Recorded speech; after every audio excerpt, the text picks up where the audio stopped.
ਪਨੂ ਸਾਹਿਬ ਹੁਣ ਮਹਾਰਾਸ਼ਟਰ ਦੇ ਵਿੱਚ ਠਾਕਰੇ ਪਰਿਵਾਰ ਤੋਂ ਸ਼ਿਵ ਸੈਨਾ ਤੇ ਮਹਾਰਾਸ਼ਟਰ ਦਾ ਜਿਹੜਾ ਸਰਕਾਰ ਦਾ ਇਸ ਵੇਲੇ ਕੰਟਰੋਲ ਹੈ ਉਹ ਖੁੱਸਣਾ ਲਾਜ਼ਮੀ ਹੁੰਦਾ ਜਾ ਰਿਹਾ ਜੀ। ਉੱਥੇ ਕੀ ਅਪਡੇਟ ਹੈ ਜੀ? ਦੇਖੋ, ਇੱਕ ਤਾਂ ਸੁਪਰੀਮ ਕੋਰਟ ਦੇ ਵਿੱਚ ਅੱਜ ਬਹੁਤ ਲੰਬੀ ਚੌੜੀ ਬਹਿਸ ਹੋਈ। ਹੁਣ ਤੋਂ ਕਰੀਬ 10 ਮਿੰਟ ਪਹਿਲਾਂ ਇਹਦੇ ਸੰਬੰਧੀ ਜਿਹੜਾ ਜੀ ਉਹ ਫੈਸਲਾ ਆਇਆ ਕਿ ਮਹਾਰਾਸ਼ਟਰ ਵਿਧਾਨ ਸਭਾ ਦੇ ਵਿੱਚ ਕੱਲ ਨੂੰ ਫਲੋਰ ਟੈਸਟ ਹੋਊਗਾ ਔਰ ਇਹਦੀ ਉਮੀਦ ਪਹਿਲਾਂ ਹੀ ਸੀਗੀ ਕਿਉਂਕਿ ਇਹਦੀ ਤਿਆਰੀ ਭਾਰਤੀ ਜਨਤਾ ਪਾਰਟੀ ਦੇ ਵੱਲੋਂ ਵੀ ਅੰਦਰ ਖਾਤੇ ਕੀਤੀ ਜਾ ਰਹੀ ਸੀਗੀ। ਅੱਜ 3 ਘੰਟੇ ਤੋਂ ਉੱਪਰ ਇਹ ਬਹਿਸ ਜਿਹੜੀ ਸੁਪਰੀਮ ਕੋਰਟ ਦੇ ਵਿੱਚ ਚੱਲੀ। ਸ਼ਿਵ ਸੈਨਾ ਨੇ ਫਲੋਰ ਟੈਸਟ ਦੇ ਖਿਲਾਫ, ਜਦੋਂ ਕਿ ਏਕਨਾਥ ਸ਼ਿੰਦੇ ਗੁੱਟ ਨੇ ਤੇ ਰਾਜਪਾਲ ਦੇ ਵਕੀਲ ਨੇ ਫਲੋਰ ਟੈਸਟ ਦੇ ਪੱਖ ਦੇ ਵਿੱਚ ਦਲੀਲਾਂ ਪੇਸ਼ ਕੀਤੀਆਂ। ਸ਼ਾਮੀ 5:18 ਤੋਂ ਲੈ ਕੇ 8:28 ਤੱਕ ਦੋਨਾਂ ਪੱਖਾਂ ਨੂੰ ਸੁਣਨ ਤੋਂ ਬਾਅਦ ਸੁਪਰੀਮ ਕੋਰਟ ਨੇ ਫੈਸਲਾ ਰਾਖਵਾਂ ਰੱਖ ਲਿਆ ਔਰ ਹੁਣ 5-7 ਮਿੰਟ ਹੋਏ ਆ ਅਜੇ। ਉਦੋਂ ਪਹਿਲਾਂ ਇਹ ਫੈਸਲਾ ਦਿੱਤਾ ਕਿ ਕੱਲ ਨੂੰ ਫਲੋਰ ਟੈਸਟ ਹੋਊਗਾ।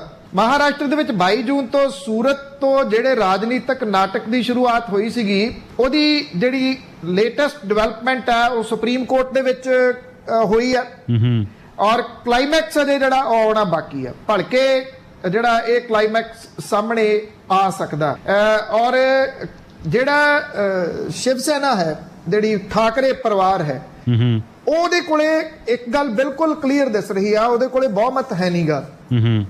ਉਹਦਾ ਜ਼ੋਰ ਵੀ ਇਸ ਵੇਲੇ ਇਸ ਚੀਜ਼ ਦੇ ਉੱਤੇ ਲੱਗਿਆ ਹੋਇਆ ਕਿ ਜੇ ਸਰਕਾਰ ਨਹੀਂ ਤਾਂ ਸ਼ਿਵ ਸੈਨਾ ਬਚ ਜੇ। ਸ਼ਿਵ ਸੈਨਾ ਵੀ ਬਚਦੀ ਦਿਸਦੀ ਨਹੀਂ ਗੀ ਜਿਹੋ ਜਿਹੇ ਹਾਲਾਤ ਦਿਸ ਰਹੇ ਆ। ਉਹਨਾਂ ਦੇ ਕੋਲੇ ਇੱਕੋ ਚੀਜ਼ ਦਾ ਇਸ ਵੇਲੇ ਆਸਰਾ ਹੈ ਕਿ ਸਾਡੇ ਕੋਲੇ ਉਹਨਾਂ ਕੋਲੇ ਇੱਕੋ ਅਨਸਰ ਹੈਗੇ ਆ ਠਾਕਰੇ ਪਰਿਵਾਰ ਦੇ ਕੋਲੇ ਜਿਹੜੇ ਕਿ ਹੋ ਹੱਲਾ ਕਰ ਸਕਦੇ ਆ ਕਿਸੇ ਵੀ ਜਗ੍ਹਾ ਦੇ ਉੱਤੇ ਜਾ ਕੇ। ਪਰ ਜਦੋਂ ਜੇ ਸਰਕਾਰ ਬਦਲ ਗਈ, ਸਰਕਾਰ ਦਾ ਕੰਟਰੋਲ ਹੋ ਗਿਆ ਤੇ ਫਿਰ ਉੱਥੇ ਸਖਤੀ ਹੋ ਜਾਣੀ ਆ, ਫਿਰ ਉਹ ਵੀ ਬਹੁਤਾ ਕੁਝ ਜਿਹੜਾ ਉਹ ਕਰ ਨਹੀਂ ਸਕਣਗੇ। ਅਦਾਲਤ ਦੇ ਵਿੱਚ ਜਿਹੜੀਆਂ ਚੀਜ਼ਾਂ ਦੇ ਉੱਤੇ ਅੱਜ ਅਹਿਮ ਪੁਆਇੰਟ ਜਿਨ੍ਹਾਂ ਦੇ ਉੱਤੇ ਬਹਿਸ ਹੋਈ, ਉਹਦੇ ਵਿੱਚ ਅਭਿਸ਼ੇਕ ਮਨੂ ਸਿੰਘਵੀ ਉਹਨਾਂ ਨੇ ਇਹ ਗੱਲ ਲਿਖੀ ਕਿ ਵਿਰੋਧੀ ਧਿਰ ਦੇ ਨੇਤਾ ਨੇ ਰਾਜਪਾਲ ਤੋਂ 28 ਜੂਨ ਨੂੰ ਮੁਲਾਕਾਤ ਕੀਤੀ ਸੀਗੀ ਔਰ ਅੱਜ ਸਵੇਰੇ ਹੀ ਦੱਸਿਆ ਗਿਆ ਕਿ ਫਲੋਰ ਟੈਸਟ ਕਰਾਉਣ ਦੀ ਸੂਚਨਾ ਦਿੱਤੀ ਗਈ ਹੈ, ਜਦੋਂ ਕਿ ਉਹਨਾਂ ਨੇ ਕਿਹਾ ਕਿ ਸਾਡੇ 2 ਵਿਧਾਇਕ ਕੋਵਿਡ ਪੋਜ਼ਿਟਿਵ ਨੇ ਤੇ ਇੱਕ ਵਿਦੇਸ਼ ਦੇ ਵਿੱਚ ਹੈ। ਫਲੋਰ ਟੈਸਟ ਦੇ ਵਾਸਤੇ ਸੁਪਰਸੋਨਿਕ ਸਪੀਡ ਦਿਖਾਈ ਗਈ ਆ। ਫਲੋਰ ਟੈਸਟ ਇਹ ਜਿਹੜਾ ਜੀ ਉਹਨਾਂ ਨੇ ਇਹ ਗੱਲ ਕਹੀ ਕਿ ਇਹ ਇਸ਼ਾਰਾ ਕਰਦਾ ਹੈ ਕਿ ਕਿਹੜੀ ਸਰਕਾਰ ਲੋਕਾਂ ਦੀ ਇੱਛਾ ਦਾ ਪ੍ਰਤੀਨਿਧਤਾ ਜਿਹੜੀ ਉਹ ਕਰ ਰਹੀ ਆ। ਜਸਟਿਸ ਕਾਂਤ ਜਿਹੜੇ ਸੀਗੇ ਉਹਨਾਂ ਨੇ ਇਹ ਗੱਲ ਕਹੀ ਕਿ ਕੀ ਫਲੋਰ ਟੈਸਟ ਕਰਾਉਣ ਦੇ ਵਾਸਤੇ ਕੋਈ ਟਾਈਮ ਬੌਂਡ ਹੈ ਕਿ ਕੀ ਨਵਾਂ ਫਲੋਰ ਟੈਸਟ ਕਰਾਉਣ ਦੇ ਵਿੱਚ ਕੋਈ ਸੰਵਿਧਾਨਕ ਰੂਪ ਦੇ ਵਿੱਚ ਕੋਈ ਰੋਕ ਹੈ। ਅਭਿਸ਼ੇਕ ਮਨੂ ਸਿੰਘਵੀ ਹੋਰਾਂ ਨੇ ਕਿਹਾ ਕਿ ਹਾਂ 6 ਮਹੀਨੇ ਦੇ ਵਕਫੇ ਦੇ ਦੌਰਾਨ ਵਕਫੇ ਤੋਂ ਪਹਿਲਾਂ ਫਲੋਰ ਟੈਸਟ ਨਹੀਂ ਕਰਵਾਇਆ ਜਾ ਸਕਦਾ। ਰਾਜਪਾਲ ਨੇ ਫਲੋਰ ਟੈਸਟ ਦੇ ਵਾਸਤੇ ਮੰਤਰੀ ਮੰਡਲ ਦੇ ਨਾਲ ਸਲਾਹ ਨਹੀਂ ਕੀਤੀ। ਜਲਦਬਾਜ਼ੀ ਦੇ ਵਿੱਚ ਫੈਸਲਾ ਲਿਆ ਗਿਆ। ਕੋਰਟ ਨੇ ਸੁਣਵਾਈ 11 ਜੁਲਾਈ ਤੱਕ ਟਾਲੀ ਸੀਗੀ। ਇਹਦੇ ਉੱਤੇ ਧਿਆਨ ਦਿੱਤਾ ਜਾਣਾ ਚਾਹੀਦਾ ਸੀ। 16 ਬਾਗੀਆਂ ਨੂੰ 21 ਜੂਨ ਤੋਂ ਅਯੋਗ ਜਿਹੜਾ ਉਹ ਕਰਾਰ ਦਿੱਤਾ ਜਾ ਚੁੱਕਿਆ। ਇਹਨਾਂ ਦੇ ਵੋਟ ਬਹੁਮਤ ਦਾ ਫੈਸਲਾ ਉਹਨਾਂ ਵੋਟਾਂ ਦੇ ਨਾਲ ਨਹੀਂ ਕੀਤਾ ਜਾ ਸਕਦਾ। ਜਸਟਿਸ ਕਾਂਤ ਹੋਰਾਂ ਨੇ ਇਹਦੇ ਉੱਤੇ ਕਿਹਾ ਕਿ ਜੇ ਸਪੀਕਰ ਨੇ ਇਹ ਫੈਸਲਾ ਲਿਆ ਹੁੰਦਾ ਤਾਂ ਸਥਿਤੀ ਵੱਖਰੀ ਹੋਣੀ ਸੀ। ਡਿਪਟੀ ਸਪੀਕਰ ਦੇ ਖਿਲਾਫ ਬੇਵਿਸ਼ਵਾਸੀ ਦਾ ਮਸਲਾ ਪੈਂਡਿੰਗ ਹੈ, ਇਸ ਕਰਕੇ ਅਯੋਗਤਾ ਦੇ ਮਾਮਲੇ ਦੇ ਉੱਤੇ ਸੁਣਵਾਈ ਜਿਹੜੀ ਉਹ ਟਾਲੀ ਗਈ ਸੀਗੀ। ਸੋ ਹੁਣ ਕੱਲ ਨੂੰ ਫਲੋਰ ਟੈਸਟ ਜਿਹੜਾ ਉਹ ਹੋਊਗਾ ਔਰ ਕੱਲ ਨੂੰ ਇਹ ਲਗਭਗ ਕਲੀਅਰ ਹੈ ਕਿ ਮਹਾਰਾਸ਼ਟਰ ਦੇ ਵਿੱਚ ਸਰਕਾਰ ਉਧਵ ਠਾਕਰੇ ਦੇ ਹੱਥੋਂ ਗਈ, ਸਰਕਾਰ ਐਨਸੀਪੀ ਦੇ ਹੱਥੋਂ ਗਈ, ਸਰਕਾਰ ਕਾਂਗਰਸ ਦੇ ਹੱਥੋਂ ਗਈ। ਇਹਨਾਂ ਤਿੰਨਾਂ ਦੇ ਗੱਠਜੋੜ ਤੇ ਪਲੱਸ ਨਾਲ ਆਜ਼ਾਦ ਵਿਧਾਇਕਾਂ ਦੇ ਨਾਲ ਇਹ ਸਰਕਾਰ ਬਣੀ ਸੀਗੀ। ਜਿਹੜਾ ਦੇਵੇਂਦਰ ਫੜਨਵੀਸ ਹੈ, ਜਿਹੜੇ ਸਾਬਕਾ ਮੁੱਖ ਮੰਤਰੀ ਹੈ ਭਾਰਤੀ ਜਨਤਾ ਪਾਰਟੀ ਦੇ ਵੱਲੋਂ, ਉਹਨਾਂ ਨੇ ਜਿਹੜਾ ਇਹ ਅੱਜ ਮੁਲਾਕਾਤਾਂ ਫਿਰ ਜਾਰੀ ਰੱਖੀਆਂ। ਇਹ ਕਿਹਾ ਜਾ ਰਿਹਾ ਕਿ ਸਰਕਾਰ ਬਣਾਉਣ ਨੂੰ ਲੈ ਕੇ ਜਿਹੜੀਆਂ ਉਹ ਮਸ਼ਕਾਂ ਨੇ ਉਹ ਸਟਾਰਟ ਹੋ ਗਈਆਂ ਨੇ ਤੇ ਇਹ ਜਿਹੜੇ ਬਾਗੀ ਗਰੁੱਪ ਹੈ ਏਕਨਾਥ ਸ਼ਿੰਦੇ ਵਾਲਾ, ਉਹ ਲਗਾਤਾਰ ਸੰਪਰਕ ਦੇ ਵਿੱਚ ਨੇ। ਬਹੁਤਾ ਕੁਝ ਤੈਅ ਕੀਤਾ ਜਾ ਚੁੱਕਿਆ ਕਿ ਡਿਪਟੀ ਮੁੱਖ ਮੰਤਰੀ ਕੌਣ ਹੋਊਗਾ। ਮੁੱਖ ਮੰਤਰੀ ਦੇਵੇਂਦਰ ਫੜਨਵੀਸ ਹੀ ਹੋਊਗਾ, ਇਹ ਤੈਅ ਆ। ਭਾਰਤੀ ਜਨਤਾ ਪਾਰਟੀ ਸਰਕਾਰ ਬਣਾਊਗੀ। ਏਕਨਾਥ ਸ਼ਿੰਦੇ ਦਾ ਗਰੁੱਪ ਜਿਹੜਾ ਉਹ ਭਾਰਤੀ ਜਨਤਾ ਪਾਰਟੀ ਦੀ ਸਪੋਰਟ ਕਰੂਗਾ। ਇਹਦੇ ਵਿੱਚ ਆਜ਼ਾਦ ਜਿਹੜੇ ਉਹਨਾਂ ਦੇ ਨਾਲ ਗਏ ਨੇ ਉਹ ਵੀ ਉਹਦਾ ਹੀ ਸਪੋਰਟ ਕਰਨਗੇ। ਏਕਨਾਥ ਸ਼ਿੰਦੇ ਅਗਲਾ ਜਿਹੜਾ ਉਹ ਡਿਪਟੀ ਮੁੱਖ ਮੰਤਰੀ ਮਹਾਰਾਸ਼ਟਰ ਦਾ ਹੋ ਸਕਦਾ। 8 ਜਾਣੇ ਬਾਗੀਆਂ ਦੇ ਵਿੱਚੋਂ ਮੰਤਰੀ ਲਏ ਜਾਣਗੇ, 7 ਰਾਜ ਮੰਤਰੀ ਲਏ ਜਾਣਗੇ। ਅਗਲਾ ਜਿਹੜੇ ਮੈਂਬਰ ਪਾਰਲੀਮੈਂਟ ਨੇ ਇਹਨਾਂ ਦੇ, ਉਹਨਾਂ ਨੇ ਵੀ ਛੱਡ ਕੇ ਆ ਜਾਣਾ ਇੱਧਰ, ਤੇ ਉਹਨਾਂ ਦੇ ਨਾਲ ਅਗਲਾ ਜਿਹੜਾ ਗੱਠਜੋੜ ਹੈ ਸੈਂਟਰ ਦੇ ਵਿੱਚ ਉਹ ਵੱਖਰੇ ਤੌਰ ਦੇ ਉੱਤੇ ਕੀਤਾ ਜਾਊਗਾ। ਸੋ ਇਹ ਦਹਾਕਿਆਂ ਤੋਂ ਬਾਅਦ ਹੋਊਗਾ ਜਦੋਂ ਠਾਕਰੇ ਪਰਿਵਾਰ ਨੂੰ ਏਡੀ ਵੱਡੀ ਰਾਜਨੀਤਿਕ ਮੁਸੀਬਤ ਦਾ ਸਾਹਮਣਾ ਕਰਨਾ ਪੈ ਰਿਹਾ ਜੀ। ਤੇ ਪੰਨੂ ਸਾਹਿਬ, ਹੁਣ ਲਾਰੈਂਸ ਬਿਸ਼ਨੋਈ ਦੀ ਤੇ ਹਵਾਲਗੀ ਪੰਜਾਬ ਪੁਲਿਸ ਨੂੰ ਦੇ ਦਿੱਤੀ ਗਈ ਸੀ, ਕਈ ਹਫ਼ਤੇ ਉਹਨੂੰ ਗੁਜ਼ਰ ਗਏ ਨੇ। ਉਸ ਤੋਂ ਮਗਰੋਂ ਹੁਣ ਜੱਗੂ ਭਗਵਾਨਪੁਰੀਆ, ਉਸ ਦੀ ਹਵਾਲਗੀ ਵੀ ਪੰਜਾਬ ਪੁਲਿਸ ਨੂੰ ਮਿਲ ਗਈ ਹੈ ਜੀ। ਬਿਲਕੁਲ ਜੀ, ਇਹ ਵੇਖਿਆ ਜਾਵੇ ਤਾਂ ਇੱਕ ਵੱਡੀ ਡਿਵੈਲਪਮੈਂਟ ਦੇ ਤੌਰ ਦੇ ਉੱਤੇ ਵੀ ਵੇਖਿਆ ਜਾ ਸਕਦਾ। ਇਹ ਤਾਂ ਐਸੀ ਗੁੰਝਲਦਾਰ ਬੁਝਾਰਤ ਜਿਹੜੀ ਆ ਉਹ ਬਣਦੀ ਤੁਰੀ ਜਾ ਰਹੀ ਆ ਸਿੱਧੂ ਮੂਸੇਵਾਲੇ ਦਾ ਕਤਲ, ਕਿ ਇਹਦੇ ਵਿੱਚ ਇਨਵੋਲਵਮੈਂਟ ਕਿੰਨੇ ਲੋਕਾਂ ਦੀ ਆ, ਔਰ ਇਹ ਬੜਾ ਗੰਭੀਰ ਜਿਹੜਾ ਉਹ ਕਿਹਾ ਜਾ ਸਕਦਾ ਹੈ ਕਿ ਕਿੱਥੋਂ ਕਿੱਥੋਂ ਤੱਕ ਅੱਗੇ ਤੋਂ ਅੱਗੇ ਤੁਰਿਆ ਜਾ ਰਿਹਾ। ਲਾਰੈਂਸ ਬਿਸ਼ਨੋਈ, ਜਿਹਨੂੰ ਪਹਿਲਾਂ ਤਕਰੀਬਨ 12 ਦਿਨ ਦੇ ਵਾਸਤੇ ਮਾਨਸਾ ਦੀ ਪੁਲਿਸ ਨੇ ਪੁੱਛਗਿੱਛ ਕੀਤੀ ਆ, ਹੁਣ ਉਹ 8 ਦਿਨ ਦੇ ਪੁਲਿਸ ਰਿਮਾਂਡ ਦੇ ਉੱਤੇ ਅੰਮ੍ਰਿਤਸਰ ਦੀ ਪੁਲਿਸ ਦੇ ਕੋਲੇ ਆ। ਕੋਈ 5 ਹੋਰ ਜ਼ਿਲ੍ਹਿਆਂ ਦੀ ਪੁਲਿਸ ਹੈ ਜਿਹੜੀ ਕਿ ਉਹਦਾ ਰਿਮਾਂਡ ਲੈਣ ਦੇ ਵਾਸਤੇ ਕਾਗਜ਼ ਪੱਤਰ ਸਿੱਧੇ ਕਰੀ ਬੈਠੀ ਆ, ਜਿੱਥੇ ਜਿੱਥੇ ਉਹਨੇ, ਕਿਉਂਕਿ ਜਦੋਂ ਮੰਨ ਲਓ ਹੁਣ ਅੰਮ੍ਰਿਤਸਰ ਦੀ ਪੁਲਿਸ ਦੇ ਕੋਲੇ ਆ, ਜਦੋਂ ਪੇਸ਼ ਕੀਤਾ ਜਾਊਗਾ, ਜੇ ਤਾਂ ਉਹਦਾ ਰਿਮਾਂਡ ਅੰਮ੍ਰਿਤਸਰ ਦੀ ਪੁਲਿਸ ਨੂੰ ਐਕਸਟੈਂਡ ਹੋ ਗਿਆ ਤਾਂ ਠੀਕ ਆ, ਨਹੀਂ ਹੋਇਆ ਤਾਂ ਅਗਲੀ ਐਪਲੀਕੇਸ਼ਨ ਜਿਹੜਾ ਜੀ ਉਹ ਅਗਲੇ ਜ਼ਿਲ੍ਹੇ ਵਾਲਾ ਲਾ ਦੂ ਪੁਲਿਸ ਕਿ ਸਾਨੂੰ ਵੀ ਇਸ ਮਾਮਲੇ ਦੇ ਉੱਤੇ ਇਹ ਚਾਹੀਦਾ। ਤਾਂ ਉਹ ਕਈ ਹਫ਼ਤਿਆਂ ਦੇ ਵਾਸਤੇ ਤੁਸੀਂ ਕਹ ਲਓ ਕਿ ਉਹਦਾ ਰਿਮਾਂਡ ਨਹੀਂ ਮੁੱਕਣਾ, ਉਹ ਬੁੱਕਾ ਹੈ ਕਿਸਮ ਦੇ ਨਾਲ। ਅੱਜ ਇਹ ਹੋਇਆ ਕਿ ਜਿਹੜਾ ਗੈਂਗਸਟਰ ਹੈ ਜੱਗੂ ਭਗਵਾਨਪੁਰੀਆ, ਉਹਦੇ ਉੱਤੇ ਵੀ ਸਿੱਧੂ ਮੂਸੇਵਾਲੇ ਦੇ ਕਤਲ ਦੀ ਸ਼ਮੂਲੀਅਤ ਦੇ ਮਾਮਲੇ ਦੇ ਵਿੱਚ ਇਹ ਕਿਹਾ ਗਿਆ ਕਿ 2 ਸ਼ਾਰਪ ਸ਼ੂਟਰ ਜੱਗੂ ਭਗਵਾਨਪੁਰੀਏ ਨੇ ਅਵੇਲੇਬਲ ਕਰਵਾਏ ਸੀਗੇ, ਔਰ ਜੱਗੂ ਭਗਵਾਨਪੁਰੀਆ ਬਿਸ਼ਨੋਈ ਲਾਰੈਂਸ ਵਾਲੇ ਸਿੰਡੀਕੇਟ ਦਾ ਮੈਂਬਰ ਹੈ, ਇਹ ਆਖਿਆ ਗਿਆ। ਔਰ ਦਿੱਲੀ, ਇਸ ਤੋਂ ਬਾਅਦ ਪੁਲਿਸ ਨੇ ਦਿੱਲੀ ਦੀ ਪਟਿਆਲਾ ਹਾਊਸ ਅਦਾਲਤ ਦੇ ਵਿੱਚ ਪਹੁੰਚੀ, ਉੱਥੋਂ ਜੱਗੂ ਭਗਵਾਨਪੁਰੀਏ ਦਾ ਪ੍ਰੋਡਕਸ਼ਨ ਵਾਰੰਟ ਮਿਲ ਗਿਆ, ਤਿਹਾੜ ਜੇਲ੍ਹ ਤੋਂ ਉਹਨੂੰ ਗ੍ਰਿਫਤਾਰ ਕਰ ਲਿਆ ਗਿਆ, ਔਰ ਜੱਗੂ ਦਾ ਟ੍ਰਾਂਜ਼ਿਟ ਰਿਮਾਂਡ ਵੀ ਮਿਲ ਗਿਆ। ਉਹਨੂੰ ਮਾਨਸਾ ਲਿਆਂਦਾ ਜਾ ਰਿਹਾ, ਮਾਨਸੇ ਦੀ ਅਦਾਲਤ ਦੇ ਵਿੱਚ ਪੇਸ਼ ਕਰਕੇ ਉਹਦਾ ਰਿਮਾਂਡ ਲਿਆ ਜਾਊਗਾ। ਔਰ ਇਹ ਕਿਹਾ ਜਾ ਰਿਹਾ ਹੈ ਕਿ ਪੰਜਾਬ ਪੁਲਿਸ ਤੇ ਦਿੱਲੀ ਪੁਲਿਸ ਦੀ ਜਾਂਚ ਜਿਹੜੀ ਸੀ ਉਹਦੇ ਵਿੱਚ ਇਹ ਸਾਹਮਣੇ ਆਇਆ ਸੀਗਾ ਕਿ 4 ਤੋਂ ਜ਼ਿਆਦਾ ਸ਼ਾਰਪ ਸ਼ੂਟਰ ਇਹਦੇ ਵਿੱਚ ਸ਼ਾਮਲ ਸੀਗੇ। ਜਿਹੜਾ ਪੇਵਰਤ ਫੌਜੀ ਤੇ ਕਸ਼ਿਸ਼ ਨੂੰ ਦਿੱਲੀ ਦੀ ਪੁਲਿਸ ਗ੍ਰਿਫਤਾਰ ਕਰ ਚੁੱਕੀ ਆ। ਇਹਨਾਂ ਦੇ ਵਿੱਚ ਅੰਕਿਤ ਸੇਰਸਾ, ਜਗਦਰੂਪ ਰੂਪਾ, ਮਨੂ ਕੁੱਸਾ ਫਰਾਰ ਨੇ। ਪੁਲਿਸ ਨੂੰ ਇਹ ਸ਼ੱਕ ਹੈ ਕਿ ਜਗਰੂਪ ਰੂਪਾ ਤੇ ਮਨੂ ਕੁੱਸਾ ਜੱਗੂ ਭਗਵਾਨਪੁਰੀਆ ਨੇ ਹੀ ਲਾਰੈਂਸ ਗੈਂਗ ਨੂੰ ਦਿੱਤੇ ਸੀਗੇ। ਇਸ ਮਾਮਲੇ ਦੇ ਵਿੱਚ ਉਹਨੂੰ ਪੁੱਛਗਿੱਛ ਕੀਤੀ ਜਾਊਗੀ ਆਉਂਦੇ ਦਿਨਾਂ ਦੇ ਦੌਰਾਨ, ਕਿਉਂਕਿ ਇਹ 2 ਅਹਿਮ ਜਿਹੜੇ ਗੈਂਗਸਟਰ ਨੇ ਉਹ ਪੰਜਾਬ ਪੁਲਿਸ ਦੇ ਕੋਲੇ ਨੇ। ਹੁਣ ਜਦੋਂ ਮੰਨ ਲਓ ਰਿਮਾਂਡ ਜਿਹੜਾ ਕਿਸੇ ਪਾਸਿਓਂ ਨਾ ਰਿਹਾ ਤੇ ਫਿਰ ਪੁਲਿਸ ਇਹ ਵੀ ਕਹਿ ਸਕਦੀ ਹੈ ਕਿ ਦੋਨਾਂ ਨੂੰ ਆਮੋ ਸਾਹਮਣੇ ਬਿਠਾ ਕੇ ਪੁੱਛਗਿੱਛ ਕਰਨੀ ਹੈ। ਇਹ ਜਿਹੜਾ ਚੱਲ ਰਿਹਾ ਰਿਮਾਂਡ ਹੈ ਇਹਦੇ ਦੌਰਾਨ ਵੀ ਦੋਨਾਂ ਨੂੰ ਆਮੋ ਸਾਹਮਣੇ ਬਿਠਾ ਕੇ ਪੁੱਛਗਿੱਛ ਕੀਤੀ ਜਾ ਸਕਦੀ ਹੈ। ਜੱਗੂ ਭਗਵਾਨਪੁਰੀਏ ਤੋਂ ਪਹਿਲਾਂ ਵੀ ਪੁੱਛਗਿੱਛ ਹੋਈ ਸੀ, ਜਿਹਦੇ ਵਿੱਚ ਉਹਨੇ ਕਿਹਾ ਸੀਗਾ ਕਿ ਤਿਹਾੜ ਜੇਲ੍ਹ ਦੇ ਵਿੱਚ ਉਹਦੀ ਤੇ ਲਾਰੈਂਸ ਬਿਸ਼ਨੋਈ ਦੀ ਕੈਨੇਡਾ ਦੇ ਵਿੱਚ ਬੈਠੇ ਗੈਂਗਸਟਰ ਗੋਲਡੀ ਬਰਾੜ ਦੇ ਨਾਲ ਗੱਲਬਾਤ ਹੁੰਦੀ ਸੀਗੀ। ਹਾਲਾਂਕਿ ਬਾਅਦ ਦੇ ਵਿੱਚ ਉਹਨਾਂ ਦੀ ਬੈਰਕ ਬਦਲ ਦਿੱਤੀ ਗਈ, ਬਾਅਦ ਦੇ ਵਿੱਚ ਉਹਨਾਂ ਨੂੰ ਨਹੀਂ ਪਤਾ ਲੱਗਿਆ ਕਿ ਅੱਗੇ ਕੀ ਹੋਇਆ। 1 ਮਹੀਨਾ ਅੱਜ ਪੂਰਾ ਹੋ ਗਿਆ ਸਿੱਧੂ ਮੂਸੇਵਾਲੇ ਦੇ ਕਤਲ ਹੋਏ ਨੂੰ। ਤੋ ਇਹ 1 ਮਹੀਨੇ ਦੇ ਵਿੱਚ ਡਿਵੈਲਪਮੈਂਟ ਤਾਂ ਬਹੁਤ ਸਾਰੀਆਂ ਹੋਈਆਂ ਨੇ, ਪਰ ਜਿਹੜੇ 2 ਸ਼ਾਰਪ ਸ਼ੂਟਰ ਅਜੇ ਵੀ ਨਹੀਂ ਫੜੇ ਗਏ, ਉਹ ਆਪਣੇ ਆਪ ਦੇ ਵਿੱਚ ਇੱਕ ਬਹੁਤ ਵੱਡਾ ਜਿਹੜਾ ਸਵਾਲ ਹੈ ਉਹ ਕਿਹਾ ਜਾ ਸਕਦਾ ਹੈ। ਵੇਖਣਾ ਇਹ ਹੋਊਗਾ ਕਿ ਇੰਨਾ ਤਰੱਦਦ ਕਰਨ ਤੋਂ ਬਾਅਦ ਪੰਜਾਬ ਪੁਲਿਸ ਜਿਹੜੀ ਆ ਜਾਂ ਜਿਹੜੇ ਇਹ ਐਂਟੀ ਗੈਂਗਸਟਰ ਜਿਹੜੀ ਟਾਸਕ ਫੋਰਸ ਹੈ ਉਹ ਇਸ ਸਭ ਕਾਸੇ ਦੇ ਵਿੱਚੋਂ ਕੁਝ ਕੱਢ ਸਕਦੀ ਹੈ ਜਾਂ ਨਹੀਂ। ਜੀ ਪੰਨੂ ਸਾਹਿਬ, ਹੁਣ ਬਹੁਤ ਸਾਰੇ ਅਜਿਹੇ ਆਗੂ ਨੇ ਜਿਹੜੇ ਕਿ ਪਾਰਟੀਆਂ ਵਗੈਰਾ ਤਬਦੀਲ ਕਰ ਰਹੇ ਨੇ। ਬੀਤੇ ਦਿਨੀ ਕਈਆਂ ਨੇ ਕਾਂਗਰਸ ਛੱਡ ਕੇ ਬੀਜੇਪੀ ਵੱਲ ਦਾ ਰੁਖ ਕੀਤਾ ਤੇ ਮੁੱਖ ਮੰਤਰੀ ਨੇ ਇਹ ਕਿਹਾ ਵੀ ਵੱਡੀਆਂ ਪਾਰਟੀਆਂ ਜਾਣ ਵਾਲੇ ਜਿਹੜੇ ਵੀ ਕੋਈ ਕਰਪਟ ਵਿਅਕਤੀ ਨੇ ਉਹਨਾਂ ਨੂੰ ਬਖਸ਼ਿਆ ਨਹੀਂ ਜਾਵੇਗਾ। ਕੀ ਵੇਰਵਾ ਜੀ ਇਸ ਗੱਲ ਦਾ? ਬਜਟ ਸੈਸ਼ਨ ਚੱਲ ਰਿਹਾ, ਅੱਜ ਉਹਦਾ 5ਵਾਂ ਦਿਨ ਸੀਗਾ, ਔਰ ਇਹਦੇ ਵਿੱਚ ਬਜਟ ਦੀ ਬਹਿਸ ਜਿਹੜੀ ਆ ਉਹਨੂੰ ਸਮੇਟਣ ਦਾ ਦਿਨ ਵੀ ਸੀਗਾ। ਤੇ ਅਜੇ ਭਲਕਦਾ ਦਿਨ ਪਿਆ ਸੈਸ਼ਨ ਦਾ। ਇਹਦੇ ਵਿੱਚ ਮੁੱਖ ਮੰਤਰੀ ਹੋਰਾਂ ਨੇ ਇਸ ਵਿਧਾਨ ਸਭਾ ਨੂੰ ਅੱਜ ਸੰਬੋਧਨ ਕੀਤਾ ਔਰ ਉਹਨਾਂ ਨੇ ਇੱਕ ਕਿਸਮ ਦੇ ਨਾਲ ਇਹ ਚੇਤਾਵਨੀ ਜਾਰੀ ਕੀਤੀ ਕਿ ਉਹਨਾਂ ਨੇ ਨਾਮ ਤਾਂ ਨਹੀਂ ਲਿਆ ਪਾਰਟੀ ਦਾ, ਪਰ ਪਤਾ ਹੀ ਹੈ ਕਿ ਕਿਹਦੇ ਬਾਰੇ ਕਿਹਾ। ਉਹਨਾਂ ਨੇ ਕਿਹਾ ਕਿ ਕਿਸੇ ਵੀ ਵੱਡੀ ਸੱਤਾਧਾਰੀ ਪਾਰਟੀ ਦੇ ਵਿੱਚ ਕਰਪਟ ਲੋਕ ਚਲੇ ਜਾਣ, ਕਾਰਵਾਈ ਤੋਂ ਨਹੀਂ ਬਚਣਗੇ। ਸਿੱਧਾ ਇਸ਼ਾਰਾ ਉਹਨਾਂ ਦਾ ਭਾਰਤੀ ਜਨਤਾ ਪਾਰਟੀ ਦੇ ਵੱਲ ਸੀਗਾ, ਕਿਉਂਕਿ ਪਿਛਲੇ ਦਿਨੀ ਬਲਬੀਰ ਸਿੱਧੂ, ਸ਼ਾਮ ਸੁੰਦਰ ਅਰੋੜਾ, ਰਾਜਕੁਮਾਰ ਵੇਰਕਾ, ਗੁਰਪ੍ਰੀਤ ਕਾਂਗੜ ਇਹ ਭਾਰਤੀ ਜਨਤਾ ਪਾਰਟੀ ਦੇ ਵਿੱਚ ਸ਼ਾਮਲ ਹੋਏ ਨੇ। ਚਾਹੇ ਉਹ ਬਲਬੀਰ ਸਿੱਧੂ ਨੇ, ਚਾਹੇ ਸ਼ਾਮ ਸੁੰਦਰ ਅਰੋੜਾ ਨੇ, ਚਾਹੇ ਵੇਰਕਾ ਨੇ ਤੇ ਚਾਹੇ ਗੁਰਪ੍ਰੀਤ ਕਾਂਗੜ ਨੇ।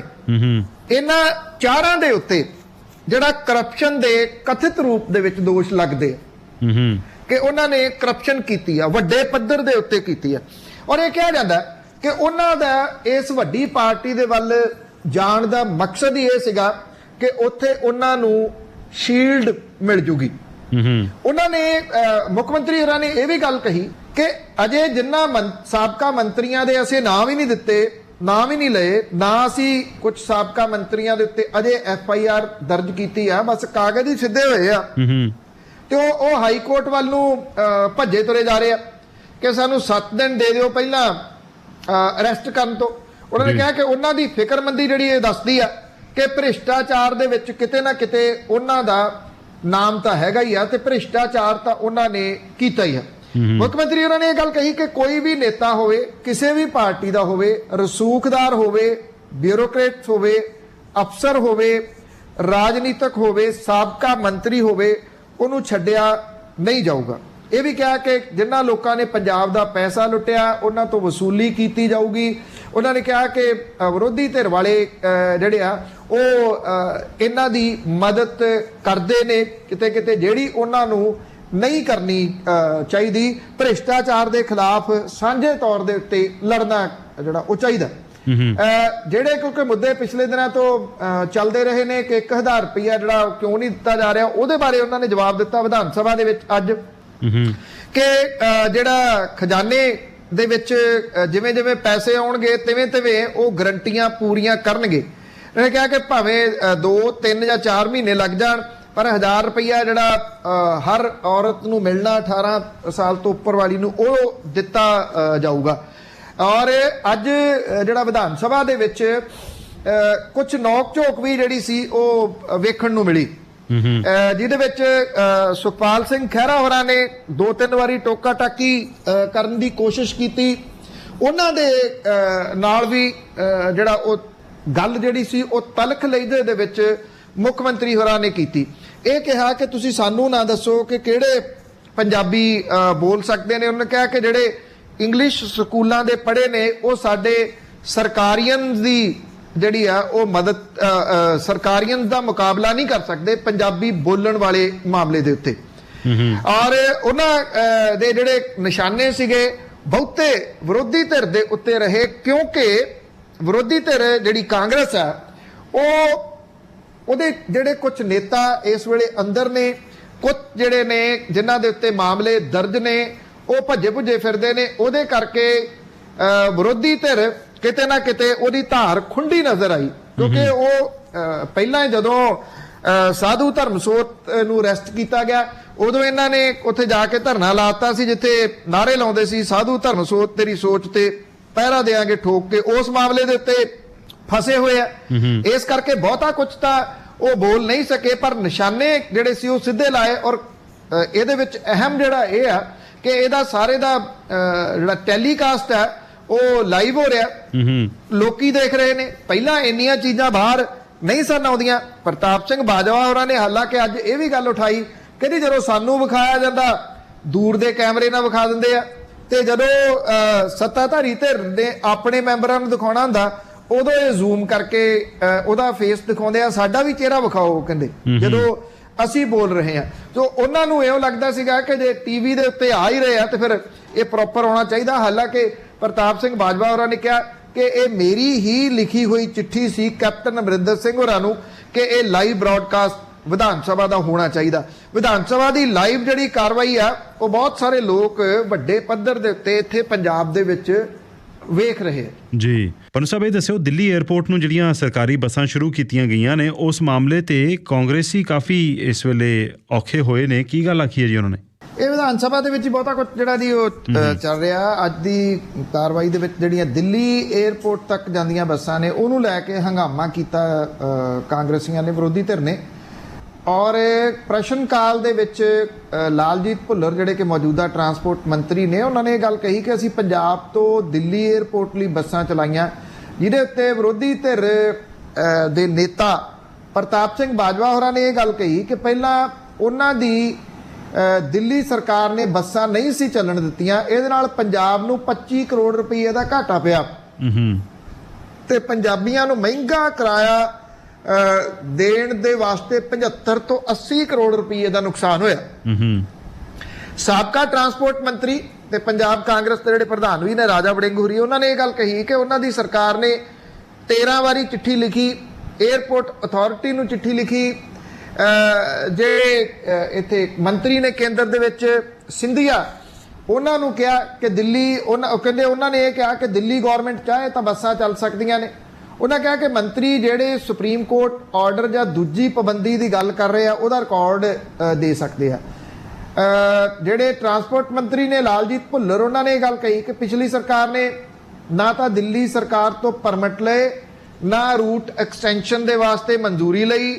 ਉਲਟਾ ਸਵਾਲ ਕੀਤਾ ਕਿ ਰਾਜਾ ਵੜਿੰਗ ਨੇ ਜਿਨ੍ਹਾਂ ਪ੍ਰਾਈਵੇਟ ਬੱਸਾਂ ਨੂੰ ਪੱਕੇ ਤੌਰ ਦੇ ਉੱਤੇ ਬੰਦ ਕਰਨ ਲਈ ਕਿਹਾ ਸੀਗਾ, ਉਹ ਹੁਣ ਕਿੱਥੇ ਨੇ? ਇਹਨੂੰ ਲੈ ਕੇ ਸਦਨ ਦੇ ਵਿੱਚ ਜਿਹੜਾ ਸੀਗਾ ਜੀ ਉਹ ਰੌਲਾ ਰੱਪਾ ਪੈ ਗਿਆ। ਔਰ ਇਹ ਵੀ ਕਿਹਾ ਰਾਜਾ ਵੜਿੰਗ ਹੋਰਾਂ ਨੇ ਕਿ ਉਹ ਮੈਂ ਬੱਸਾਂ ਕਿਹੜੀਆਂ ਘਰੇ ਲੈ ਗਿਆ। ਔਰ ਉਹਨਾਂ ਨੇ ਇਹ ਗੱਲ ਕਹੀ ਕਿ ਜਿਹੜੀਆਂ ਉਹ ਬੱਸਾਂ ਫੜੀਆਂ ਸੀ ਤੇ ਬਾਅਦ ਦੇ ਵਿੱਚ ਉਹਨਾਂ ਨੂੰ ਜ਼ਮਾਨਤ ਮਿਲ ਗਈ। ਹਾਲਾਂਕਿ ਜਿਹੜੇ ਕਾਂਗਰਸੀ ਸੀਗੇ ਜੀ ਉਹ ਇੱਕ ਮਾਮਲੇ ਦੇ ਉੱਤੇ ਪ੍ਰਤਾਪ ਸਿੰਘ ਬਾਜਵਾ ਹੋਰਾਂ ਦੇ ਬਿਆਨ ਦੀ ਵਜ੍ਹਾ ਕਰਕੇ ਫਸ ਵੀ ਗਏ, ਜਿਹਦੇ ਵਿੱਚ ਪ੍ਰਤਾਪ ਸਿੰਘ ਬਾਜਵਾ ਹੋਰਾਂ ਨੂੰ ਬਾਅਦ ਦੇ ਵਿੱਚ ਮਾਫੀ ਮੰਗਣੀ ਪਈ। ਹੋਇਆ ਇਉਂ ਕਿ ਵਿਧਾਨ ਸਭਾ ਦੇ ਵਿੱਚ ਰਾਜ ਸਭਾ ਦੇ ਮੈਂਬਰ ਰਾਘਵ ਚੱਡਾ ਕਾਰਵਾਈ ਦੇਖਣ ਆਏ ਹੋਏ ਸੀ। ਵਿਧਾਨ ਸਭਾ ਦੇ ਸਪੀਕਰ ਕੁਲਤਾਰ ਸਿੰਘ ਸੰਧਵਾ ਹੋਰਾਂ ਨੇ ਉਹਨਾਂ ਦਾ ਸਵਾਗਤ ਕੀਤਾ। ਇਹਦੇ ਉੱਤੇ ਪ੍ਰਤਾਪ ਸਿੰਘ ਬਾਜਵਾ ਹੋਰਾਂ ਨੇ ਤੰਜ ਕੱਸ ਦਿੱਤਾ ਕਿ ਗਵਰਨਰ ਬਾਕਸ ਦੇ ਵਿੱਚ ਉਹ ਲੋਕ ਬੈਠੇ ਆ ਜਿਹੜੇ ਰਾਜ ਦੇ ਨਾਲ ਸੰਬੰਧਿਤ ਹੀ ਨਹੀਂ ਗਏ। ਇਹਦੇ ਉੱਤੇ ਅਮਨ ਅਰੋੜਾ ਹੋਰੀ ਭੜਕੇ, ਉਹਨਾਂ ਨੇ ਇਹ ਗੱਲ ਕਹੀ ਕਿ ਜਿਹੜਾ ਗਵਰਨਰ ਬਾਕਸ ਹੁੰਦਾ ਉਹਦੇ ਵਿੱਚ ਜਿਹੜਾ ਸਪੀਕਰ ਹੈ ਉਹਨੇ ਮਹਿਮਾਨਾਂ ਨੂੰ ਸੱਦਣਾ ਹੁੰਦਾ। ਇਹ ਸਪੀਕਰ ਦਾ ਅਪਮਾਨ ਹੈ, ਕਿਉਂਕਿ ਉਸ ਵੇਲੇ ਜਿਹੜੀ ਇਹ ਗੈਲਰੀ ਸੀਗੀ ਉਹਦੇ ਵਿੱਚ ਕੁਝ ਦੂਜੇ ਸੂਬੇ ਦੇ ਆਏ ਹੋਏ ਲੋਕ ਵੀ ਬੈਠੇ ਸੀਗੇ, ਜਿਹੜੇ ਔਰ ਦੂਜੇ ਸੂਬੇ ਤੋਂ ਸਰਕਾਰ ਤੋਂ ਆਏ ਹੋਏ ਲੋਕ ਬੈਠੇ ਸੀਗੇ। ਉਹ ਪਤਾ ਨਹੀਂ ਸੀਗਾ ਪ੍ਰਤਾਪ ਸਿੰਘ ਬਾਜਵਾ ਹੋਰਾਂ ਨੂੰ। ਉਹਨਾਂ ਨੇ ਇਸ ਚੀਜ਼ ਦੇ ਵਾਸਤੇ ਮਾਫੀ ਬਾਅਦ ਦੇ ਵਿੱਚ ਮੰਗੀ ਕਿ ਉਹਨਾਂ ਨੇ, ਕਿਉਂਕਿ ਉਹ ਲੱਗਿਆ ਕਿ ਜਿੰਨੇ ਬੈਠੇ ਨੇ ਸਾਰਿਆਂ ਦੇ ਉੱਤੇ ਇਹ ਗੱਲ ਢੁੱਕ ਗਈ ਇੱਕ ਕਿਸਮ ਦੇ ਨਾਲ, ਤਾਂ ਇਸ ਕਰਕੇ ਉਹਨਾਂ ਨੂੰ ਉਹ ਮੁਆਫੀ ਜਿਹੜੀ ਸੀ ਉਹ ਮੰਗਣੀ ਪਈ। ਪਰ ਜਿਹੜਾ ਇਹ ਬੱਸਾਂ ਵਾਲਾ ਮਾਮਲਾ ਸੀਗਾ, ਇਹ ਤਕਰੀਬਨ ਤੁਸੀਂ ਕਹ ਲਓ ਕਿ ਲਗਭਗ 1 ਘੰਟੇ ਤੋਂ ਉੱਪਰ ਦਾ ਸਮਾਂ ਜਿਹੜਾ ਸੀਗਾ ਉਹ ਖਾ ਗਿਆ, ਕਿਉਂਕਿ ਰਾਜਾ ਵੜਿੰਗ ਹੋਰੀ ਇਹ ਕਹਿਣਾ ਚਾਹੁੰਦੇ ਸੀ ਕਿ ਮੇਰੇ ਕਹੇ ਦੇ ਉੱਤੇ ਬੱਸਾਂ ਕਿਉਂ ਨਹੀਂ ਚਲਾਈਆਂ ਔਰ ਦਿੱਲੀ ਦੀ ਸਰਕਾਰ ਅੜੀ ਰਹੀ ਤੇ ਹੁਣ ਕਿਉਂ ਚਲਾਤੀਆਂ। ਅਸਲ ਦੇ ਵਿੱਚ ਜਿਹੜੇ ਮੰਤਰੀ ਨੇ ਮੌਜੂਦਾ, ਉਹਨਾਂ ਨੂੰ ਐਕਸਪਲੇਨ ਕਰਨਾ ਨਹੀਂ ਆਇਆ। ਉਹ ਲੱਗਦਾ ਸੀਗਾ ਕਿ ਹੋਮਵਰਕ ਨਹੀਂ ਕੀਤਾ। ਹੋਇਆ ਇਹ ਹੈ ਕਿ ਬੱਸਾਂ ਇਹ ਕਿਵੇਂ ਚੱਲੀਆਂ ਨੇ। ਬੱਸਾਂ ਜਿਹੜੀ ISBT ਹੈ, ਜਿਹੜਾ ਇੰਟਰਸਟੇਟ ਬੱਸ ਟਰਮੀਨਲ ਜਿਹੜਾ ਹੈ, ਉਹਦੇ ਵਾਸਤੇ ਦਿੱਲੀ, ਕਿਉਂਕਿ ਦਿੱਲੀ ਸਰਕਾਰ ਦੇ ਅੰਡਰ ਹੈ, ਦਿੱਲੀ ਦੀ ਸਰਕਾਰ ਨੇ ਇਹ ਕੀਤਾ ਕਿ ISBT ਛੋਟਾ ਹੋ ਗਿਆ, ਟ੍ਰੈਫਿਕ ਵੱਧ ਗਿਆ। ਉਹਨਾਂ ਨੇ ISBT ਦੇ ਕੁਝ ਐਕਸਟਰਾ ਜਿਹੜੇ ਉਹਨਾਂ ਦੀਆਂ ਬ੍ਰਾਂਚਸ ਇੱਕ ਕਿਸਮ ਦੇ ਨਾਲ ਉਹਦੀਆਂ ਬਣਾਤੀਆਂ ਬੱਸ ਟਰਮੀਨਲ ਦੀਆਂ। ਉਹ ਬ੍ਰਾਂਚ ਦੇ ਵਿੱਚ ਦਿੱਲੀ ਦਾ 에ਅਰਪੋਰਟ ਵੀ ਲੈ ਲਿਆ। ਔਰ ਦਿੱਲੀ ਦਾ 에ਅਰਪੋਰਟ ਜਦੋਂ ਉਹਦੇ ਵਿੱਚ ਲੈ ਲਿਆ ਤੇ ਜਿਹੜੀਆਂ ਗਲਿਚਸ ਆਉਂਦੀਆਂ ਸੀਗੀਆਂ ਇਹਨਾਂ ਬੱਸਾਂ ਨੂੰ ਚਲਾਉਣ ਦੇ ਵਾਸਤੇ, ਉਹ ਨਿਕਲ ਗਈਆਂ। ਉਹ ਨਿਕਲ ਗਿਆ। ਇਹ ਜੇ ਇਹਨੂੰ ਟੈਕਨੀਕਲੀ ਉਹਨੂੰ ਹੈਂਡਲ ਕੀਤਾ ਜਾਂਦਾ ਤਾਂ ਬਿਹਤਰ ਜਵਾਬ ਵਿਰੋਧੀ ਧਿਰਾਂ ਨੂੰ ਦਿੱਤਾ ਜਾ ਸਕਦਾ ਸੀ, ਜਿਹੜਾ ਕਿ ਕਿਉਂਕਿ ਮੈਂ ਉਹ ਸਾਰਾ ਦੇਖਿਆ ਲਾਈਵ। ਉਹਦੇ ਵਿੱਚ ਇਹ ਕਿਹਾ ਜਾ ਸਕਦਾ ਕਿ ਹੋਮਵਰਕ ਨਹੀਂ ਸੀਗਾ ਉਹਨਾਂ ਨੂੰ, ਇਸ ਮਾਮਲੇ ਦੇ ਉੱਤੇ ਪਤਾ ਨਹੀਂ ਸੀਗਾ, ਕਿਉਂਕਿ ਰਾਜਾ ਵੜਿੰਗ ਹੋਰੀ ਜਦੋਂ ਇਹ ਮੰਗ ਉਠਾਉਂਦੇ ਸੀਗੇ ਉਦੋਂ ਬਾਰ-ਬਾਰ ਮੈਂ ਇਹ ਗੱਲ ਇਸ ਪਲੇਟਫਾਰਮ ਦੇ ਉੱਤੇ ਵੀ ਕਹੀ ਆ ਕਿ ਰਾਜਾ ਵੜਿੰਗ ਹੋਰੀ ਦਿੱਲੀ ਦੇ ਟਰਾਂਸਪੋਰਟ ਮੰਤਰੀ ਨੂੰ ਕਿਉਂ ਨਹੀਂ ਮਿਲਦੇ, ਦਿੱਲੀ ਦੇ ਮੁੱਖ ਮੰਤਰੀ ਨੂੰ ਕਿਉਂ ਨਹੀਂ ਮਿਲਦੇ, ਉਹ ਮਹਿਜ਼ ਬਾਹਰ ਜਿਹੜੀ ਉਹ ਦਰੀਆਂ ਵਿਛਾ ਕੇ ਮੁਜ਼ਾਹਰਾ ਕਰਨ ਦੇ ਵਾਸਤੇ ਕਿਉਂ ਤੁਰ ਪੈਂਦੇ ਆ। ਜੇ ਉਹ ਦਿੱਲੀ ਦੇ ਟਰਾਂਸਪੋਰਟ ਮੰਤਰੀ ਨੂੰ ਮਿਲਣ ਤੇ ਇਹ ਦੇਖਣ ਕਿ ਮੁਸ਼ਕਲ ਕਿੱਥੇ ਆ ਰਹੀ ਹੈ, ਜਿੱਥੇ ਮੁਸ਼ਕਲ ਆ ਰਹੀ ਹੈ ਦੋਨੋਂ ਸੂਬੇ ਬੈਠ ਕੇ ਉਹਨੂੰ ਹੱਲ ਕਰ ਲੈਣ। ਜੀ ਪਨੂ ਸਾਹਿਬ, ਇੱਕ ਇਹ ਦੱਸਣਾ ਜੀ, ਰਾਜਸਥਾਨ ਦੇ ਵਿੱਚ ਜਿਹੜੀ ਘਟਨਾ ਵਾਪਰੀ, ਇੱਕ ਦਰਜੀ ਦਾ ਜਿਹੜਾ ਕਤਲ ਕੀਤਾ ਗਿਆ ਉਦੈਪੁਰ ਦੇ ਵਿੱਚ, ਉਹਦੀ ਵੀਡੀਓ ਵੀ ਤੇ ਹੋਰ ਉਹਨੂੰ ਲੈ ਕੇ ਕਾਫੀ ਪ੍ਰਤੀਕਰਮ ਚੱਲ ਰਿਹਾ, ਇਸ ਵੇਲੇ ਕੀ ਹਾਲਾਤ ਨੇ ਜੀ? ਇਹ ਸਾਰੀ ਗੱਲਬਾਤ ਪਹਿਲਾਂ ਦੱਸਿਓ ਵੀ ਘਟਨਾ ਕੀ ਵਾਪਰੀ ਸੀ ਤੇ ਹੁਣ ਦੂਜੇ ਸੂਬਿਆਂ ਦੇ ਵਿੱਚ ਵੀ ਇਹਦਾ ਅਸਰ ਦੇਖਣ ਨੂੰ ਮਿਲ ਰਿਹਾ, ਦੱਸਿਓ ਪਨੂ ਸਾਹਿਬ ਪਲੀਜ਼। ਐਕਚੁਅਲੀ ਇਹ ਜਿਹੜਾ ਆਪਾਂ ਪਿਛਲੇ ਦਿਨਾਂ ਤੋਂ ਗੱਲ ਕਰਦੇ ਰਹੇ ਹਾਂ ਕਿ ਇੱਕ ਟਿੱਪਣੀ ਜਿਹੜੀ ਕੀਤੀ ਗਈ ਸੀ ਮੁਸਲਿਮ ਭਾਈਚਾਰੇ ਦੇ ਜਿਹੜੇ ਰਿਸਪੈਕਟਡ ਨੇ ਉਹਨਾਂ ਦੇ ਉੱਤੇ ਜੀ, ਔਰ ਉਹਦੇ ਤੋਂ ਇਹ ਸਾਰਾ ਕੁਝ ਜਿਹੜਾ ਸਟਾਰਟ ਹੋਇਆ ਜੀ। ਨਹੀਂ ਸੀ ਹੋਣਾ ਚਾਹੀਦਾ, ਉਦੋਂ ਨਹੀਂ ਸੀ ਪਤਾ ਕਿ ਇਹ ਕਹਾਣੀ ਕਿੱਥੋਂ ਤੱਕ ਜਿਹੜੀ ਉਹ ਚਲੇ ਜੂਗੀ। ਇਹਦੇ ਉੱਤੇ ਮੇਰੀ ਜਾਚੇ ਕੇਂਦਰ ਦੀ ਸਰਕਾਰ ਦੇ ਵੱਲੋਂ ਸਮੇਂ ਸਿਰ ਜਿਹੜਾ ਸੀ ਇਹਦਾ ਨੋਟਿਸ ਨਾ ਲਿਆ ਜਾਣਾ, ਇਹ ਵੀ ਇੱਕ ਕਿਤੇ ਨਾ ਕਿਤੇ ਇਹ ਏਡੇ ਵੱਡੇ ਵਿਵਾਦ ਦਾ ਕਾਰਨ ਬਣ ਗਿਆ। ਅੱਜ ਰਾਜਸਥਾਨ ਦੇ ਬਹੁਤੇ ਹਿੱਸੇ ਦੇ ਵਿੱਚ ਇੰਟਰਨੈਟ ਬੰਦ ਹੈ, ਔਰ ਇਹ ਰਾਜਸਥਾਨ ਦੇ ਉਦੈਪੁਰ ਦੇ ਵਿੱਚ ਇੱਕ ਟੇਲਰ ਹੈ ਕਨਈਆ ਲਾਲ, ਉਹਦੇ ਕੋਲੇ 2 ਜਾਣੇ ਜਾਂਦੇ ਆ ਤੇ ਉਹਦਾ ਗਲ ਵੱਢ ਕੇ ਉਹਦੀ ਹੱਤਿਆ ਕਰ ਦਿੰਦੇ ਆ। ਹੱਤਿਆ ਦਾ ਕਾਰਨ ਕੀ ਆ ਕਿ ਉਹਨੇ ਸੋਸ਼ਲ ਮੀਡੀਆ ਦੇ ਉੱਤੇ ਜਿਹੜੀ ਭਾਰਤੀ ਜਨਤਾ ਪਾਰਟੀ ਦੀ ਬੁਲਾਰੀ ਸੀ ਉਹਦੇ ਹੱਕ ਦੇ ਵਿੱਚ ਪੋਸਟ ਕੀਤੀ ਸੀਗੀ ਕਿ ਮੈਂ ਉਹਦੇ ਇਸ ਮਾਮਲੇ ਦੇ ਉੱਤੇ ਨਾਲ ਹੈ। ਉਹ ਇੱਕ ਪੋਸਟ ਕਰਨ ਕਰਕੇ ਉਹਦਾ ਇਉਂ ਜਿਹੜਾ ਦੀ ਉਹ ਗਲ ਵੱਢ ਕੇ ਹੱਤਿਆ ਕਰ ਦਿੱਤੀ ਜਾਣੀ, ਇਹ ਆਪਣੇ ਆਪ ਦੇ ਵਿੱਚ ਘਿਨਾਉਣੀ ਤੇ ਡਰਾਉਣੀ ਘਟਨਾ ਹੈ। ਹਾਂ, ਇੰਨਾ ਜ਼ਰੂਰ ਹੈ ਕਿ ਇੱਥੋਂ ਤੱਕ ਕਹਾਣੀ ਪਹੁੰਚੀ ਕਿਉਂ, ਉਹ ਆਪਣਾ ਪਾਰਟ ਹੈ। ਜੋ ਮਰਜ਼ੀ ਤੁਸੀਂ ਕਹੀ ਚੱਲੋ, ਇਹਦੇ ਇਸ ਮਾਮਲੇ ਦੇ ਉੱਤੇ ਕਤਲ ਕਰਨ ਵਾਲਿਆਂ ਨੂੰ ਕਿਸੇ ਵੀ ਹਾਲਤ ਦੇ ਵਿੱਚ ਕੋਈ ਸ਼ੈਡੋ ਨਹੀਂ ਮਿਲਣਾ ਚਾਹੀਦਾ। ਉਹ ਅਰੈਸਟ ਹੋ ਗਏ ਨੇ, ਪੁਲਿਸ ਨੇ ਅਰੈਸਟ ਕਰ ਲਿਆ। ਪੂਰੇ ਕੇਸ ਦੀ ਇਨਵੈਸਟੀਗੇਸ਼ਨ ਜਿਹੜੀ ਆ ਉਹ NIA ਨੂੰ ਦੇ ਦਿੱਤੀ ਗਈ ਆ, ਨੈਸ਼ਨਲ ਇਨਵੈਸਟੀਗੇਸ਼ਨ ਏਜੰਸੀ ਨੂੰ। ਔਰ ਜਿਹੜੇ ਇਹ ਬੰਦੇ ਫੜੇ ਗਏ ਆ 2 ਜਾਣੇ ਜਿਨ੍ਹਾਂ ਨੇ ਕਤਲ ਕੀਤਾ, ਉਹਨਾਂ ਦੇ ਖਿਲਾਫ UAPA ਦੇ ਤਹਿਤ ਮਾਮਲਾ ਦਰਜ ਕੀਤਾ ਗਿਆ। ਔਰ ਜਿਹੜਾ ਅੱਤਵਾਦੀ ਐਂਗਲ ਹੈ ਉਸ ਮਾਮਲੇ ਦੇ ਕਰਕੇ NIA ਨੇ ਇਸ ਘਟਨਾ ਦੀ ਜਿਹੜੀ ਜਾਂਚ ਆ ਉਹ ਆਰੰਭੀ ਆ। ਅਸ਼ੋਕ ਗਹਿਲੋਤ ਹੋਰਾਂ ਨੇ ਅੱਜ ਮੀਟਿੰਗ ਜਿਹੜੀ ਆ ਮੰਤਰੀ ਮੰਡਲ ਦੀ ਸੱਦੀ ਆ ਇਸ ਸਾਰੇ ਮਾਮਲੇ ਦੇ ਉੱਤੇ, ਕਿਉਂਕਿ ਰਾਜਸਥਾਨ ਦੇ ਵਿੱਚ ਵਾਪਰਿਆ। ਰਾਜਸਥਾਨ ਦੇ ਵਿੱਚ ਜਿੱਥੇ ਇਹਦਾ ਅੱਜ ਅੰਤਮ ਸੰਸਕਾਰ ਕੀਤਾ ਗਿਆ, ਉੱਥੇ ਉਹਦੇ ਕਰਫਿਊ ਦੇ ਬਾਵਜੂਦ ਅੰਤਮ ਸੰਸਕਾਰ ਦੇ ਮੌਕੇ ਦੇ ਉੱਤੇ ਬਹੁਤ ਵੱਡੀ ਗਿਣਤੀ ਦੇ ਵਿੱਚ ਲੋਕ ਪਹੁੰਚ ਗਏ ਤੇ ਉੱਥੇ ਜਿਹੜੀ ਸਥਿਤੀ ਸੀ ਉਹ ਬਹੁਤ ਟਕਰਾਓ ਵਾਲੀ ਹੋ ਗਈ। ਪੁਲਿਸ ਨੇ ਅਥਰੂ ਗੈਸ ਦੇ ਗੋਲੇ ਸੁੱਟੇ, ਪ੍ਰਦਰਸ਼ਨਕਾਰੀਆਂ ਨੇ ਪੁਲਿਸ ਦੇ ਉੱਤੇ ਇੱਟਾਂ ਵੱਟੇ ਸੁੱਟੇ, ਔਰ ਇਹ ਕਿਹਾ ਜਾ ਰਿਹਾ ਹੈ ਕਿ 40 ਦੇ ਕਰੀਬ ਲੋਕਾਂ ਨੂੰ ਹਿਰਾਸਤ ਦੇ ਵਿੱਚ ਲਿਆ ਗਿਆ।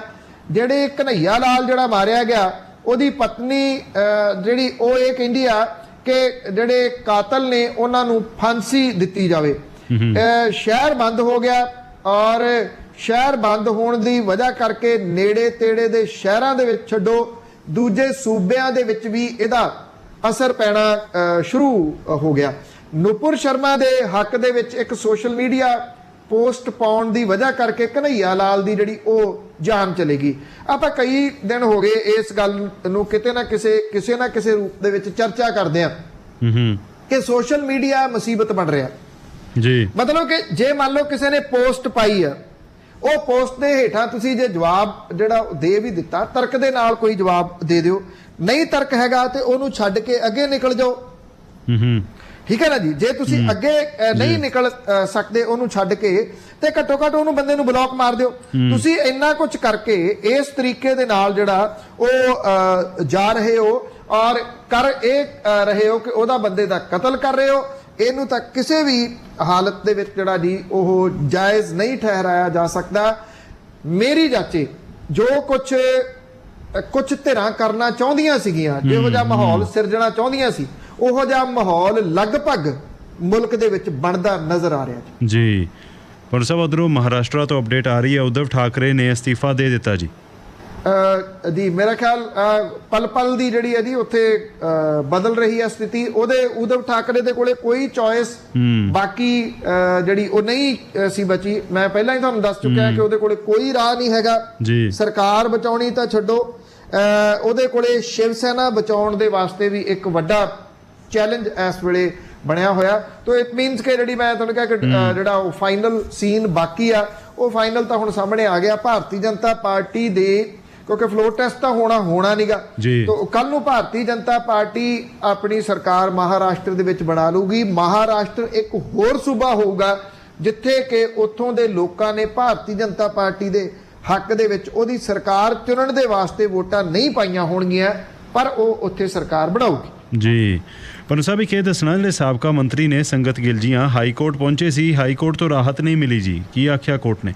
ਇੱਕ ਰਾਹਤ ਤਾਂ ਪਹਿਲਾਂ ਭਾਰਤ ਭੂਸ਼ਣ ਆਸ਼ੂ ਨੂੰ ਵੀ ਨਹੀਂ ਮਿਲੀ ਜੀ, ਔਰ ਹੁਣ ਜਿਹੜੀ ਇਹ ਰਾਹਤ ਹੈ ਸੰਗਤ ਗਿੱਲ ਜੀਆਂ ਜਿਹੜਾ ਕਿ ਸਾਬਕਾ ਮੰਤਰੀ ਆ ਉਹਨੂੰ ਵੀ ਨਹੀਂ ਮਿਲੀ।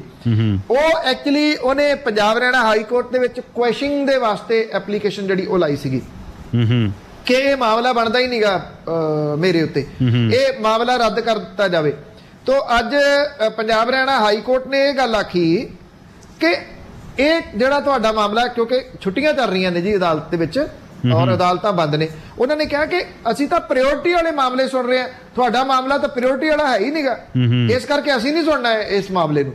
ਉਹਨਾਂ ਨੇ ਕਿਹਾ ਜੇ ਤੁਹਾਨੂੰ ਇਸ ਮਾਮਲੇ ਦੇ ਵਿੱਚ ਐਂਟੀਸਪੇਟਰੀ ਜਿਹੜੀ ਉਹ ਚਾਹੀਦੀ ਆ ਤਾਂ ਫਿਰ ਤੁਸੀਂ ਉਹਦੇ ਵਾਸਤੇ ਅਰਜ਼ੀ ਦਾਖਲ ਕਰ ਸਕਦੇ ਹੋ, ਪਰ ਅਸੀਂ ਕੁਐਸ਼ਨਿੰਗ ਵਾਲਾ ਮਾਮਲਾ ਅੱਜ ਨਹੀਂ ਸੁਣਾਂਗੇ ਕਿਉਂਕਿ ਛੁੱਟੀਆਂ ਚੱਲ ਰਹੀਆਂ ਨੇ। ਇਹ ਨਹੀਂ ਹੈ ਕਿ ਛੁੱਟੀਆਂ ਨਾ ਚੱਲਦੀਆਂ ਹੁੰਦੀਆਂ ਤੇ ਉਹਦੀ ਸੁਣਵਾਈ ਹੋ ਜਾਣੀ ਸੀ। ਸੰਗਤ ਗਿੱਲ ਜੀਆਂ ਦੇ ਉੱਤੇ ਬੜੇ ਗੰਭੀਰ ਕਿਸਮ ਦੇ ਦੋਸ਼ ਜਿਹੜੇ ਉਹ ਲੱਗੇ ਹੋਏ ਨੇ। ਸਾਧੂ ਧਰਮਸੋਤ ਜਦੋਂ ਨਹੀਂ ਸੀ ਰਿਹਾ ਫੋਰੈਸਟ ਮਿਨਿਸਟਰ, ਤੇ ਉਸ ਤੋਂ ਬਾਅਦ ਜਦੋਂ ਮਸਲੇ ਹੱਲ ਕਰਨ ਵਾਲੇ ਚਰਨਜੀਤ ਸਿੰਘ ਚੰਨੀ ਹੋਰੀ ਆਏ ਨੇ ਤੇ ਉਦੋਂ ਸੰਗਤ ਸਿੰਘ ਗਿੱਲ ਜੀਆਂ ਨੂੰ ਇਹ ਮਹਿਕਮਾ ਦਿੱਤਾ ਗਿਆ ਸੀ। ਸੰਗਤ ਸਿੰਘ ਗਿੱਲ ਜੀਆਂ ਹੋਰਾਂ ਨੇ ਉਹ ਰੁੱਖ ਖਾ ਗਏ, ਇਹ ਰੁੱਖਾਂ ਦੇ ਦੁਆਲੇ ਲੱਗਣ ਵਾਲੇ ਜੰਗਲੇ ਖਾ ਗਏ। ਜਿਹੜੇ ਜੰਗਲਾ ਸੀਗਾ ਉਹਦੇ ਜਿਹੜਾ ਟਰੀ ਗਾਰਡ ਹੁੰਦਾ ਜੀ, ਉਹਦਾ ਠੇਕਾ ਇਹਨਾਂ ਨੇ ਆਪਣੇ ਚਹੇਤੇ ਨੂੰ ਦਵਾਤਾ। 2800 ਰੁਪਏ ਦਾ ਕਹਿੰਦੇ ਜੰਗਲਾ ਬਣੂਗਾ, 800 ਰੁਪਏ ਪਹਿਲਾਂ ਮੈਨੂੰ ਦੇ ਦੇ ਜਿਹੜੇ ਸਾਰੇ ਜੰਗਲਿਆਂ ਦੇ। ਉਹ ਕੋਈ 6.5 ਕਰੋੜ ਰੁਪਏ ਦੇ ਕਰੀਬ ਜਿਹੜਾ ਜੀ ਉਹ ਬਣਿਆ ਸੀਗਾ, ਤੇ ਇਹਨਾਂ ਨੇ ਪਹਿਲਾਂ ਹੀ ਜਿਹੜਾ 800 ਰੁਪਏ ਪ੍ਰਤੀ ਜੰਗਲੇ ਦੇ ਹਿਸਾਬ ਦੇ ਨਾਲ 80,000 ਜਿਹੜੇ ਟਰੀ ਗਾਰਡ ਖਰੀਦੇ ਗਏ ਸੀ ਉਹਦੇ ਪੈਸੇ ਪਹਿਲਾਂ ਹੀ ਲੈ ਲਏ ਕੰਪਨੀ ਤੋਂ। ਸੰਗਤ ਗਿੱਲ ਜੀਆਂ ਇਸ ਮਾਮਲੇ ਦੇ ਵਿੱਚ ਐਡਾ ਸੌਖਾ ਨਹੀਂ ਬਚ ਸਕਦਾ। ਇੱਕ ਪੁਰਾਣੀ ਕਹਾਵਤ ਹੁੰਦੀ ਸੀਗੀ ਕਿ ਫਲਾਣੇ ਦੇ ਚੱਟੇ ਤਾਂ ਰੁੱਖ ਹਰੇ ਨਹੀਂ ਹੋਏ। ਹੁਣ ਇਹ ਕਿਹਾ ਜਾ ਸਕਦਾ ਕਿ ਫਲਾਣੇ ਦੇ ਚੱਟੇ ਹੋਏ ਤਾਂ ਜਿਹੜੇ ਜੰਗਲੇ ਨੇ ਉਹ ਨਹੀਂ ਲੱਭੇ, ਰੁੱਖ ਤਾਂ ਬਹੁਤ ਦੂਰ ਦੀ ਗੱਲ ਹੋ ਗਈ ਨਾ ਜੀ। ਇਹ ਰੁੱਖ ਵੀ ਖਾ ਗਏ, ਜੰਗਲੇ ਵੀ ਖਾ ਗਏ ਜੀ। ਤੇ ਪੰਨੂ ਸਾਹਿਬ, ਅੱਜ ਨਵਾਂ ਕੀ ਹੈ ਜੀ? ਕਿ ਆਪਣੇ ਮੁਲਕ ਦੇ ਵਿੱਚ ਵੀ ਬੜੀ ਗੜਬੜ ਲੱਭਦਾ, ਮੁੱਦਿਆਂ ਦਾ ਕੋਈ ਨਾ ਹੱਲ ਵੀ ਆ। ਆਪਣੇ ਮੁਲਕ ਦੇ ਵਿੱਚ ਵੀ ਬੜੀ ਗੜਬੜ ਲੱਭਦਾ, ਮੁੱਦਿਆਂ ਦਾ ਕੋਈ ਨਾ ਹੱਲ ਮੀਆਂ ਹੁੰਦੀ ਸਹਿਮਤੀ, ਕਿਸੇ ਨਾ ਬਾਤ ਉੱਪਰ ਵੱਖੋ ਵੱਖਰੇ ਆ ਖੜਕਰੇ ਟਲ ਮੀਆਂ। ਹਰ ਕੋਈ ਦੂਜੇ ਤੇ ਸੁੱਟਦਾ ਪਿਆ ਚਿੱਕੜ, ਆਪਣੇ ਲਈ ਉਹ ਭਾਲ ਰਿਹਾ ਭੱਲ ਮੀਆਂ। ਆਵਾਜ਼ਾਰੀ ਜਦ ਹੱਦੋਂ ਵੀ ਬਾਹਰ ਹੋ ਜਾਏ, ਖਿਸਕ ਜਾਏ ਅੱਖ ਗਵਾਂਢ ਦੇ ਵੱਲ ਮੀਆਂ। ਲੱਗਦੇ ਕਹਿਣ ਕਿ ਪਾਕ ਵਿੱਚ ਹਾਲ ਮੰਦਾ, ਕੋਈ ਨਹੀਂ ਜੀਣ ਦਾ ਉੱਥੇ ਹਜਮੀਆਂ। ਲੱਗਦੇ ਕਹਿਣ ਕਿ ਪਾਕ ਵਿੱਚ ਹਾਲ ਮੰਦਾ, ਕੋਈ ਨਹੀਂ ਜੀਣ ਦਾ ਉੱਥੇ ਹਜਮੀਆਂ। ਆਪਣੇ ਦੇਸ਼ ਵਿੱਚ ਹੁੰਦਾ ਹੀ ਨਿਤ ਜਿਹੜਾ ਉਹਨੂੰ ਟਾਲਣ ਦਾ ਸੋਹਣਾ ਪੱਜਮੀਆਂ।